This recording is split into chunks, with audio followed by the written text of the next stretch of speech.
আজকের গল্পটি এক গরিব মায়ের দোয়া নিয়ে। একটি ছোট গ্রামে এক গরিব মা থাকতেন।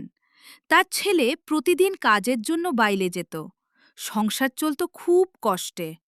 এক রাতে ছেলে দেরি করে বাড়ি ফিরছিল। মা দরজার পাশে বসে কাঁদছিলেন আর আল্লাহর কাছে দোয়া করছিলেন। হে আল্লাহ, আমার ছেলেটাকে তুমি হেফাজত করো। বৃষ্টি শুরু হলো। রাত গভীর হলো। হঠাৎ দরজায় কড়া নাড়ার শব্দ। মা দরজা খুললেন। ছেলে ভেজা শরীরে দাঁড়িয়ে আছে, কিন্তু মুখে শান্তি। মা বললেন, তুই এত দেরি করলি কেন? ছেলে বলল, মা, আজ আমি একজন অন্ধ মানুষকে রাস্তা পার করে দিয়েছি আর এক বৃদ্ধকে তার বাড়ি পৌঁছে দিয়েছি। আজ বুঝেছি, মানুষের সেবা করাই সবচেয়ে বড় ইবাদত। মা ছেলেকে জড়িয়ে ধরলেন। তার চোখে পানি, কিন্তু সেটা দুঃখের না, আনন্দের।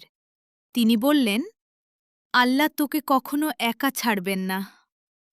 শেষ কথা, মায়ের দোয়া কখনো ফেরত যায় না।